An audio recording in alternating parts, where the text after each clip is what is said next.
Assalamualaikum warahmatullahi wabarakatuh. Selamat siang, Bu. Siang. Sebelumnya di sini saya akan memperkenalkan diri. Nama saya Mahfud Ardiansyah Merpau dari semester 5B NIM 1903100082,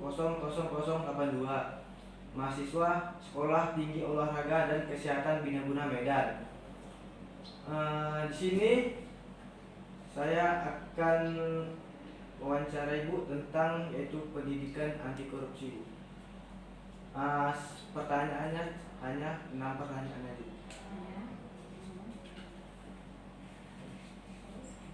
Assalamualaikum warahmatullahi wabarakatuh.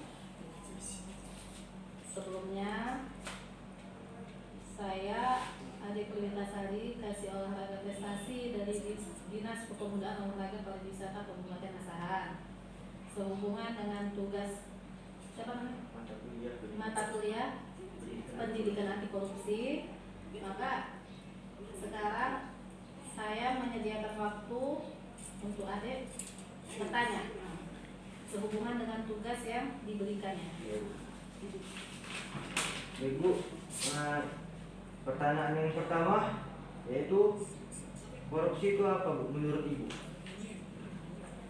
Kalau korupsi itu dia dalam pengertian yang cukup luas, ya kan, tapi kita mengartikannya korupsi itu adalah penyalahgunaan terhadap sesuatu. Jadi sesuatu itu bisa berupa materi, bisa berupa waktu, bisa berupa macam-macam lah. Nah, jadi penyalahgunaan terhadap sesuatu itu yang dimaksud korupsi. Baik, Bu. Selanjutnya pertanyaan kedua, faktor penyebab korupsi itu apa, Bu?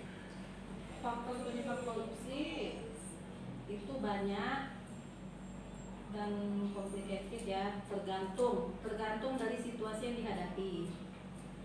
Tapi pada dasarnya, pada umumnya, korupsi itu salah satu faktor penyebabnya adalah rasa tidak puas terhadap sesuatu. Jadi kalau kita mempunyai rasa tidak puas terhadap sesuatu, kita pasti akan mengambil suatu tindakan yang bertentangan dengan apa yang kita kerjakan. Tapi ini juga tidak pada dasarnya dia berkonotasi negatif, ya kan? Karena rasa tidak puas terhadap sesuatu, berarti rasa tidak puas terhadap sesuatu yang dia kerjakan, maka dia mencari jalan lain. Nah, itulah. Itu salah satu faktornya. Kalau faktor yang lain ya cukup banyak, atau lingkungan bisa, faktor ekonomi bisa, ya kan? Cuma pada dasarnya penyebab dari semua itu ya rasa tidak puas dan rasa tidak memahami atas apa yang dia hadapi sekarang. Selanjutnya, Bu, pertanyaan ketiga, dampak korupsi itu apa, Bu? Merugikan banyak orang. Merugikan banyak orang, merugikan diri sendiri, dan pekerjaan tidak terselesaikan dengan baik.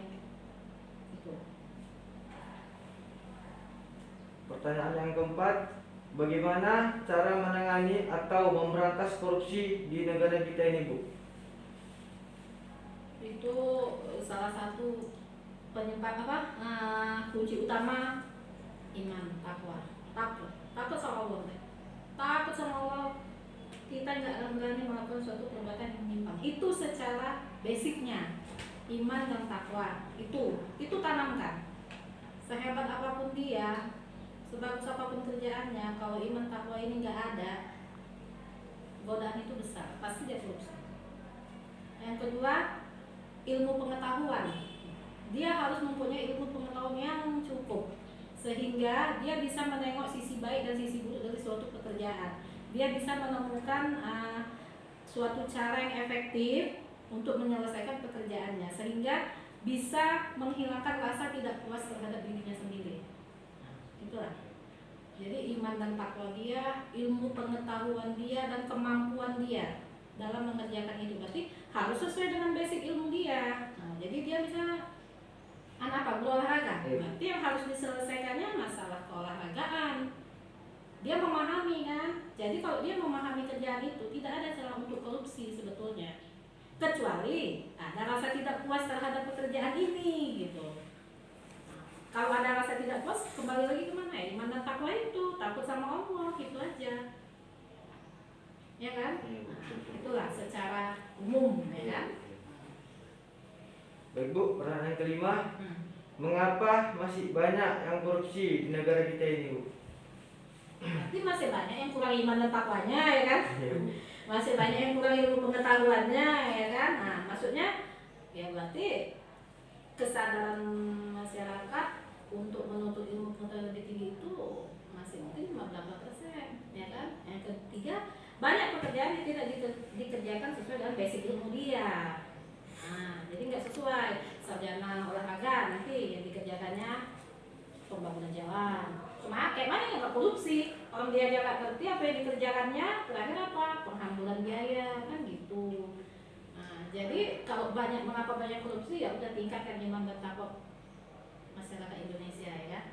Kedua, pintar-pintar lah, gali ilmu pengetahuan sebanyak mungkin, ya kan? Kalau bisa memungkinkan sekolah, ya kan? Nah, yang ketiga, pahami kinerja, skill, keahlian kita. Jadi jangan pernah mencoba sesuatu yang kita tidak paham. Nah, kalau memang udah bilang kita udah kerjakan. Kalau nggak mampu udah bilang, jangan dikerjakan, itu kan. Nah, jadi tidak ada istilahnya pemborosan waktu, pemborosan biaya, ya. Dan yang perlu sekali lagi apa coba? Dan pertanyaan yang terakhir Bu, pertanyaan yang nomor 6, bagaimana cara agar anak muda zaman sekarang tidak terjerumus dengan korupsi? Ya, banyak-banyak beribadah. Yang kedua, ciptakan lapangan kerja dan kegiatan-kegiatan yang berbau positif. Ciptakan lapangan kerja, ciptakan kegiatan yang berbau positif.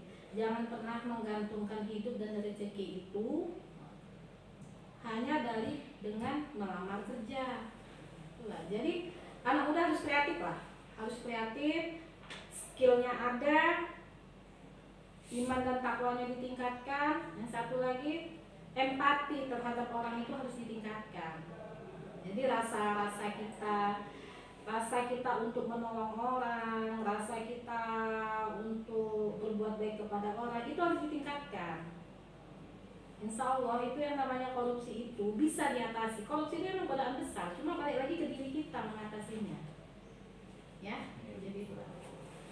Baik Bu, demikianlah wawancara ini dari saya kepada Ibu, dan atas kerjasamanya saya ucapkan terima kasih Bu. Sama-sama, ya. Semoga sukses, ya. Iya, Bu.